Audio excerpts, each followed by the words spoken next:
ಭೂಮಿ ಆಕಾಶ ಒಂದೇ ಆದ್ರೂ ಚಿಂತೆನೇ ಇಲ್ಲ. ಸೊಸೆ ಮಾತ್ರ ಇಂಜಿನಿಯರೇ ಬೇಕಾಗತ್ತೆ. ಪಾಪ ನನ್ ಮಗ ಇಂಜಿನಿಯರ್ ಅಲ್ವಾ.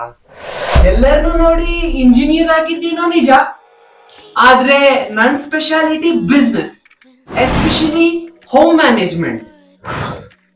ಸುಪ್ನಾತಿ ಸುಬ್ಬಿ ನನ್ ಮಗನ್ ದುಡ್ಡಲ್ಲಿ ಡೈಮಂಡ್ಸ್ ತಗೋತಾಳಂತೆ. ಅಯ್ಯೋ, ವರದಕ್ಷಿಣೆ ಕೊಟ್ಟಿಲ್ವಾ?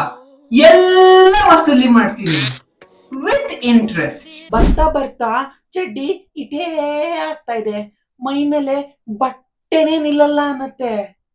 ಹೇಳಕ್ಕೂ ನಾಚಿಕೆ, ನೋಡಕ್ಕೂ ನಾಚಿಕೆ. ನಾನು ತುಂಬಾ ಬಟ್ಟೆ ಹಾಕೋತಾ ಇದ್ದೀನಲ್ವಾ, ಸೊ ಬಟ್ಟೆ ಕಡಿಮೆ ಮಾಡ್ಕೋಬೇಕಲ್ವಾ? ಹೇಗ್ ಕಾಣಿಸ್ತಾ ಇದ್ದೀನಿ?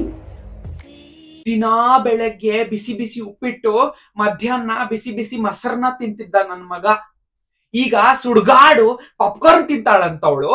ನನ್ ಮಗ ಪಾಪ ಮ್ಯಾಗಿ ತಿಂತಾನಂತೆ. ತಾಯಿ ಕಳ್ಳು ಚುರ್ರ ಅನ್ನತ್ತೆ. ನಮ್ ಮನೆಯಲ್ಲಿ ಪಾತ್ರೆಗಳು ತುಂಬಾ ಆಗ್ತಾ ಇದೆಯಂತೆ.